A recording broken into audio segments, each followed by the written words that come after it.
자, 여러분 안녕하세요. 책을 하나 준비해 왔습니다. 원리에 의한 교수 내용인데요. 여기에서 모든 내용을 다 다루지는 않을 거고요. 저기 6부의 평생학습이라고 되어 있는 부분을 제가 한번 정리를 나름 해보았습니다. 그래서 그 6부 평생학습 부분을 잠깐 소개를 해드리고자 합니다. 6부 평생학습 제25장 교사 발달을 보시면 이 책에서는 리차드와 패럴이 자기 발달 과정을 4가지 교사학습 개념으로 접근을 했는데요. 첫 번째는 기능학습입니다. 교사는 수업 설계, 교실 경영, 수업 수행의 평가 등과 같은 기초 기능을 개발한다.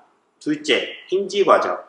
교사의 배경과 경험, 지식, 신념은 모두 언어학습과 교수에 관해 기저에 깔린 한 세트의 인지적 과정에 기여를 한다.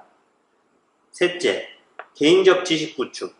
교사의 지식은 새로운 학습과 경험으로 개인적 지식 체계를 형성함에 따라 끊임없는 재조직과 재구축 과정을 통해 피동적으로 받는 것이 아니라 능동적으로 구축된다. 네 번째, 반성적 실천. 교사는 자신의 교수 경험에 초점을 맞춰서 반성하고 비판적으로 분석해 봄으로써 부족한 점을 개선하고 나아가 자기 개발에 이르게 된다. 라는 내용입니다. 그래서 여러분들이 처음에 교실에 들어가가지고 수업을 하다 보면 이 많은 벽에 부닥칠 때가 많이 있습니다. 그리고 이거는 이렇게 해야 돼, 저건 저렇게 해야 돼 라고 해가지고 아이들에게 통제하는 식으로 가르치는 경우들도 있는데요. 여러분에게 중요한 거는 여러분들의 경험치가 쌓이면 교실에서 일어나는 수많은 인지적 정의력 현상의 처리가 충분히 자동화되어서 여러분이 정말로 여러가지 영역에서 이 처리를 할 수가 있게 됩니다.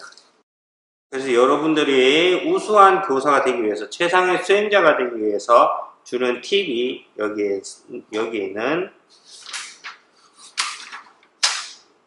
5가지 제안을 하고 있는데요. 첫 번째는 자신을 믿으라는 겁니다. 즉, 가르친다는 게 쉬운 일이 아니니까 여기에 대해서 내가 과연 할 수 있을까? 이렇게 하면 어떡하지? 라고 해가지고 자신을 믿지 못하는 경우들이 있는데, 그런 것들은 여러분들이 자신을 믿고 나는 할 수 있다 라는 생각을 가졌으면 좋겠습니다. 두 번째, 현실적인 목표를 세워라. 그것은 자신의 한계와 장점, 감정과 욕구를 알고 요 안에서 내가 할 수 있는 것, 하나씩 내가 할 수 있는 것들의 목표를 세우고 그것을 가지고 하나씩 해보는 겁니다. 그게 매일매일 자신의 목표일 수도 있고 일주일 단위의 목표일 수도 있고 매달 혹은 1년 단위로 목표를 세울 수도 있겠죠. 여러분들은 적절히 단기 목표와 장기 목표를 세워가지고 한번 해보면 좋겠습니다. 가령 예를 들면은 올해는 몇 권의 교사 참고 서적을 읽는다거나 아니면 내가 어떤 자격이나 그런 시험을 준비를 한다거나 아니면 이번 학기에 5명의 교사 수업을 참관한다거나 아니면 이번에 교실에서 내 학생에 대해서 모니터링 한다. 내가 어떤 부분을 오늘 이번 시간에는 5명에 대해서 누구 1번, 2번, 3번, 4번, 5번 학생에 대해서 내가 관찰을 하겠다. 모니터링 하겠다. 라는 목표. 그래서 매 시간 1명이든 5명이든 10명이든 매 시간 이 학생들을 주의해서 관찰하겠다. 그런 목표를 가져도 되고요. 아니면 올해 1개나 2개의 전문적인 학술대회, 즉 학회나 워크숍 이런 데 참석한다 라는 걸 목표로 두어도 되겠습니다. 세 번째, 우선순위를 정합니다. 일을 하는데 get things done 이라는 그 업무 처리 방식에 대해서 강의를 하는 경우들도 있는데, 그런 것들에서도 우선적인 것과 우선적이지 않은 것, 그러니까 급한 것과 급하지 않은 것, 중요한 것과 중요하지 않은 것으로 나누어 가지고 생각을 했을 때 뭐 가장 중요한 거는 당장 급하고 그리고 중요하다고 생각하는 거를 먼저 해야겠죠. 그러고 난 다음에 뭘 해야 될까요? 급하지만 중요하지 않은 것보다는 급하지 않아도 중요한 것을 찾아서 여러분들이 우선순위를 정하면 좋겠습니다. 그리고 네 번째, 모험을 하라. 이 책에서는 모험을 하라라고 조언을 해주고 있는데요. 그러니까 이것은 제가 테솔 교육에서도 받았는데, 이건 out of comfort zone. 자신이 안정감을 가지고 있는 그 현실에 안주하고 있지 말고, 현실에 안주하고 있는 이 컴포트 존을 살짝 벗어나서 새로운 도전, 모험을 해보라 라는 조언을 하고 있고요. 그리고 다섯 번째, 스트레스 요인을 줄이고 극복하라고 조언하고 있습니다. 스트레스 요인은 여러 가지가 있겠죠. 어떤 긴 근무 시간이라든가 아니면 학생 수가 엄청 많은 학급, 그 다음에 내 동료 친구들, 내 주변 친구들보다 내 급여가 너무 작은 것 같아, 적은 것 같아 라는 생각, 그 다음에 이거 수업 내 준비 제대로 안 했는데 그 아이들한테 맞았을 때 그 어떤 두려움, 그리고 이 학생과의 관계가 안 좋았는데 그 시간에 수업에 들어갈 때 그럴 때 이제 부담감, 이런 것들로 해서 부담감, 스트레스가 많이 있을 수 있습니다. 그래서 여러분들이 스스로 스트레스를 관리를 하는 게 좋아요. 그래서 일과 자신의 생활의 균형을 어느 정도 찾는데요. 그 권재현 선생님 같은 경우에는 내 삶이 곧 교육이니까 이 삶으로서 이제 가르치니까 모든 생활 자체가 여러분들의 그 교육에 대해서 부담이 또 많이 갈 수도 있는데, 자신의 삶과 그 일, 그러니까 학교에 가서 일하는 것과 그리고 교육에 대해서 신경 쓰는 부분들에 대해서 너무 많이 거기에서 휩싸여가지고 스트레스 받아서 내일 수업 당연히 내일 수업 할 거를 가지고 밤새도록 막 준비를 해가지고 컨디션을 망친다거나 그런 일들이 일어나지 않도록 여러분들이 적절히 조절을 하면 좋겠습니다. 그리고 성공적인 우수한 언어교사가 되기 위해서 몇 가지 조언을 하고 있는데요. 이 책에서는 그 여러 가지 이제 조언하는 목록들이 있어요. 그래서 우수한 언어교사란 이런 것이다, 저런 것이다 라고 되어 있는데요. 그런 것들에 앞서서 먼저 경고를 하고 있습니다. 이 책에서는 우수한 교사를 위한 목록을 단순하게 열심히 이행하는 것만으로는 완전한 교사 발달을 이룰 수 없다. 그래서 이런 것들에 대해서 체크 해가지고 나는 완벽한 교사로 가고 있어 라고 이렇게 생각하는 것보다는 이 바람직한 교사 발달의 그 키는 반성적 접근, 내 자신을 되돌아보는 그러한 반성적 접근을 취해서 내 교실 학급 경영을 체계적으로 관찰하고 평가해서 반성해서 이해를 하고 내 스스로 내가 이렇게 하고 있구나 라고 생각을 하고 필요하면 변화를 하는 것, 그것이 가장 중요하다고 볼 수 있겠습니다. 그래서 여러분의 어떤 교사로서의 성장을 하는데 가장 효과적인 것은 크게 보면은 자신의 교실, 자신의 수업을 관찰하는 것일 겁니다. 자신의 수업을 관찰하는데 좋은 것은 나 말고 다른 사람의 입장에, 다른 사람의 관점으로 볼 수 있게 그 수업 참관을, 서로의 수업을 보는, 요즘 전문적 학습 공동체 해가지고 서로 배움 중심 수업을 한다거나 그래서 서로의 수업을 참관하는 경우들도 있잖아요. 그게 좋은데, 그게 여의치 않고 내가 다른 사람에게 수업을 보여주기가 힘든 경우에는 그 자기 참관으로도 매우 효과적인 여러분 수업이나 교사로서의 어떤 전문성을 키우는데 매우 효과적이다 라고 생각을 합니다. 여기에서도 그렇게 제시를 하고 있고요. 그렇다면은 자기 참관을 어떻게 하면 될까요? 그것은 먼저 내가 무엇을 집중적으로 내가 볼 것인지 그거를 선택을 합니다. 내가 말하는 거라든가 아니면 아이들하고 아이 컨택트, 시선 마주치기 하는 부분들이 내가 좀 부족한 것 같다라든가 아니면 뭐 어느 교실에서 이동을 내가 어떻게 하고 있다는가 이런 것들을 자신이 한번 생각을 하면서 하면 좋겠습니다. 그리고 수업 중에 어떤 특별한 부분들이 있으면 모니터링 하는 것이 좋습니다. 그러려면은 아무래도 이런 그 촬영 장비나 이런 것들을 활용하면 도움이 되겠죠. 그리고 그런 것들 다 뭐 촬영 장비나 이런 것들을 해서 내가 이렇게 바라본다. 그런 것들보다 우선적인 게 수업을 하고 난 다음에 잠깐 시간을 내 가지고 내가 한번 이번 수업에는 내 스스로 이 부분에 대해서 한번 생각해 봐야지 하고 수업을 했던 부분들을 되짚어 보면서 잠깐 메모를 하는 것 이런 것들이 도움이 되겠습니다.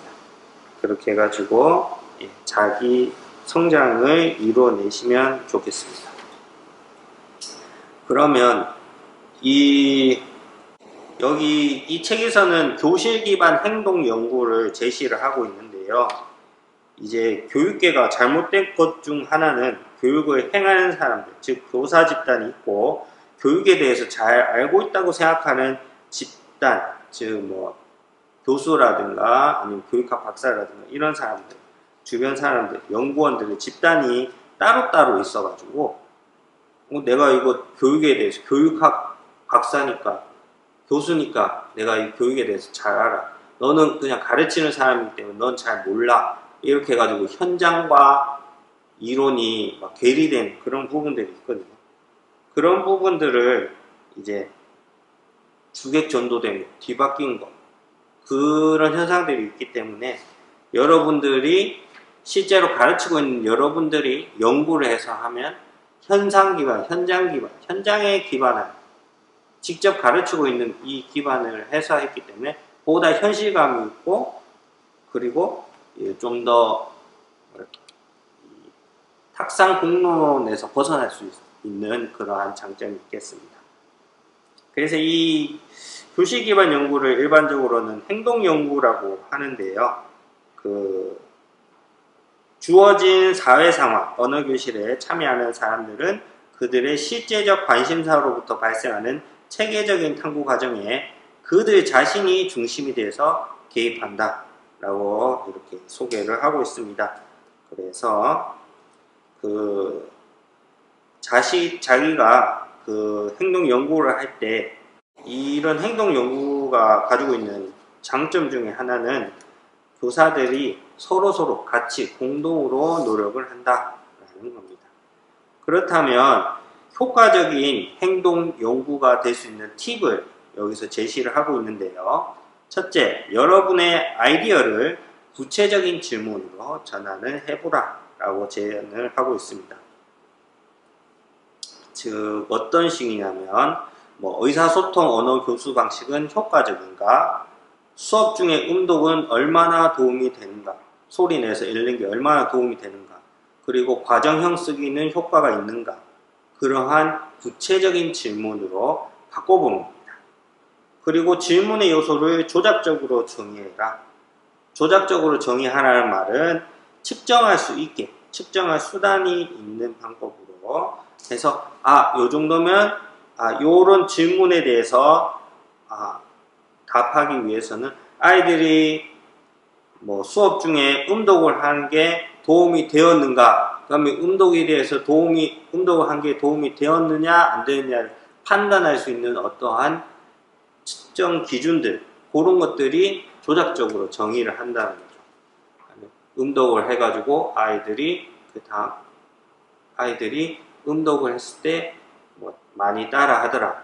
많이 따라 하고 수업을 마칠 때 몇몇 아이들 중에서 몇 프로 정도가 거기에 대해서 수업을 시작할 때는 잘 말하지 못했는데 수업 마칠 때쯤에 그것을 곧잘 따라 하더라. 아, 내가 보았을 때는 음독을 하는 부분들이 이 효과가 있었다라고 생각을 한다. 라는 부분들을 측정할 수 있는 정도의 정의를 내리면 좋겠습니다. 그리고 여러분이 어떻게 질문에 답할지를 결정해 보면 되겠습니다. 기법이 진행되는 중에 녹화를 해가지고 그래서 이제 각 기법이 사용되는 동안 있었던 교대 횟수를 더하고 학생들이 얘기를 한 시간 또 더하고 뭐 그렇게 해가지고 뭐 결정한다 뭐 이런 내용인데요. 잘 공감은 안 되네요. 자, 여러분의 결과를 적절하게 해석하라. 그러면은 조사 결과에 따라서 어떤 기법을 썼을 때 뭐 말 차례, 그 다음에 몇 분 이런 것들을 측정을 해보라라는 겁니다. 그래서 그 측정한 결과를 가지고 표를 만들거나 뭐 어떤 통계 자료를 만들어 가지고 그거를 가지고 적절하게 해석을 하면 어느 정도 통계적으로도 유의미한 자료가 나올 수 있겠죠. 그렇게 해가지고 여러분들이 개별 맞춤으로 우리의 그 교수법 뭐 TPR이라든가 무슨 뭐 청화 발화식 뭐 교수법이라든가 여러 가지 교수법, 교수 기법 이런 것들이 있는데 그런 것들에 신경 쓰고 그런 모델에 매이지 말고 그 여러분들의 수업에 대해서 디자인하는 그러한 것들이 이루어진다면 여러분들의 특정한 상황에서 특정한 영어학습 목표를 추구하는 특정한 학생들에게 부합하는 교수 기법을 설계할 수가 있는 겁니다. 그리고 여기서 이제 아까 전에 그 교사로서의 전문적인 어떤 능력을 발달하는데 두 가지를 얘기했잖아요. 하나는 서로 수업을 참관하고 배우기, 또 하나는 자기 스스로를 관찰해서 보기.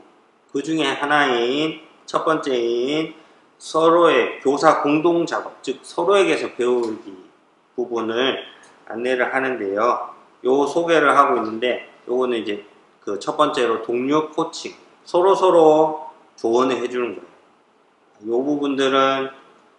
요 부분들은 요런 것 같다라고 해가지고 하는데 여기 동료 코칭에서 주의할 점은 이 저지먼트, 판단해가지고 평가를 내리는 게 아니고 요거는 이런 식으로 이렇게 바뀌어 나가는 어떠한 내용들에 대해서 관찰한 사실을 이야기해주고 거기에서 이제 뭐 어떤 도움이 될 만한 것들을 조언을 해주는 것이지 너 잘했어 잘못했어 그런 부분들을 평가하는 게 아니라는 걸 주의해 주셔야 되겠습니다.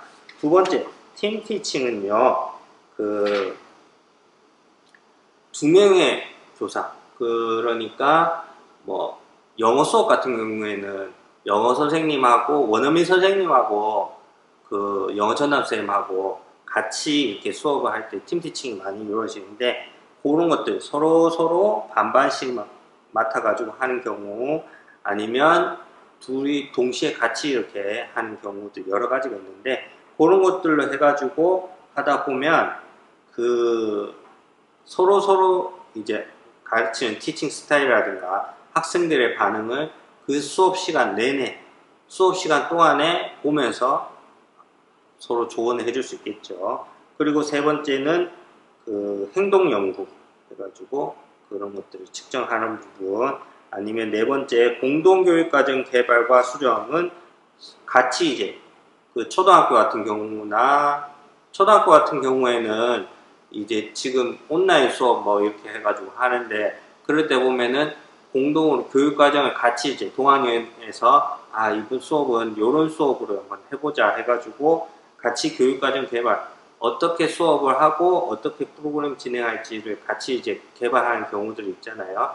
그럴 때 이제 서로의 어떤 그 팀 티칭이 서로 이제 가르쳐주고 배우고 하는 그러한 것들이 효과적이다 라는 거고요. 다섯 번째 전문 학술 대회에서 발표를 하면 그러면은 그 발표자의 이력도 그 커리어에도 도움이 되고 그리고 그 거기서 이제 다른 전문적인 이제 학습 공동체 전문가들 집단에서 피드백을 받을 수 있겠죠. 그런 것들이고요. 그 다음에 이제 제시를 하고 있는 거는 자기 성찰, 즉 자기 관찰을 할 때 도움이 되는 것들, 일지, 교사 포트폴리오, 읽기 그리고 쓰기를 제안하고 있습니다. 그래서 교사 일지가 그 교사 발달이라는 측면에서 매우 효과적이다 라고 제안을 하고 있고요.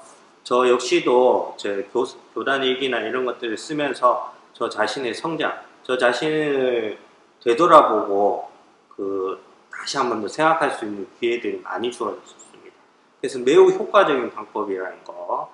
그리고 그 교사 일지나 일기를 교단 일기 같은 것들을 쓰면 그 자신의 이제 삶을 이제 반추해 볼 수 있잖아요.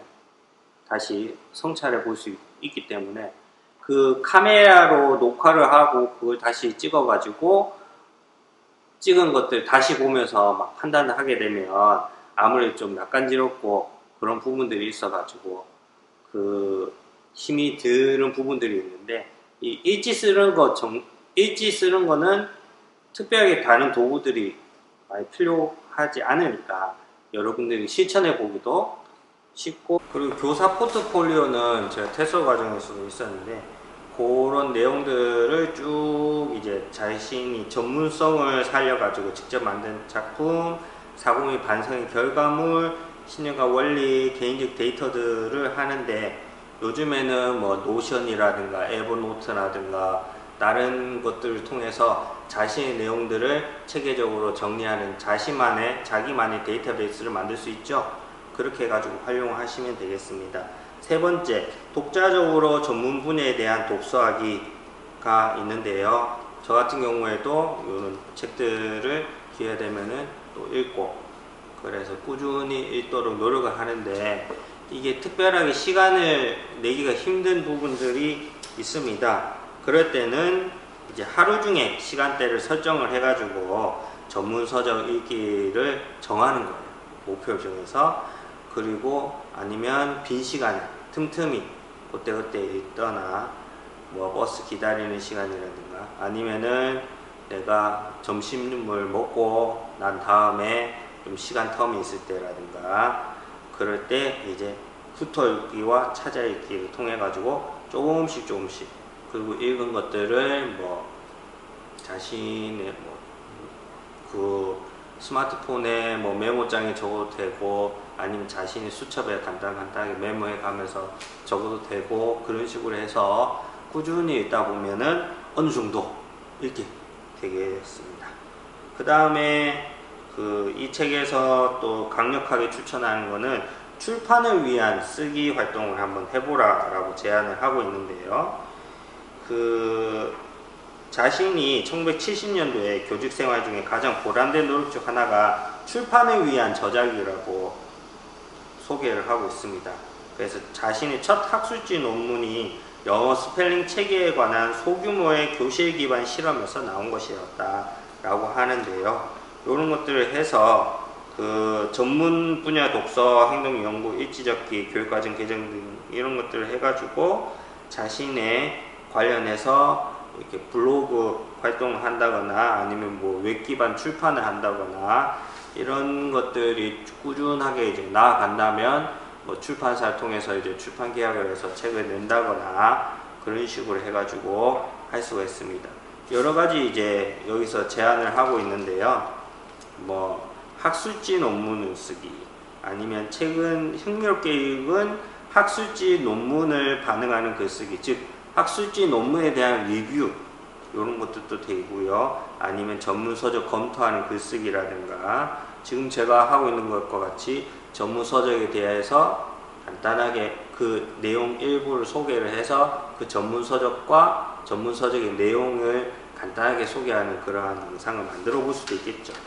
아니면 교과서 편집이나 교과서 원고 검토라든가 이런 것들을 하면 여러분들의 전문성 향상에 도움이 될 것이라고 이 책 원리에 의한 교수 이 책의 더글라스 브라운 박사가 추천하고 있습니다. 그래서 여러분들의 교사 전문성을 키우기 위해서 어떤 방법이 효과적인지는 여러분 스스로가 알 겁니다. 여러분의 상황과 여러분의 흥미와 그런 것들을 전체적으로 종합적으로 고려를 해서 나에게 맞는 자기 개발 방법을 그래서 여러분들이 선택을 해서 여러분들이 상황 판단을 해서 여러분들이 선택을 하는 거예요. 그래가지고 여러분들 스스로 개인적인 발달, 여러분들의 전문성을 키워나가기를 기원합니다.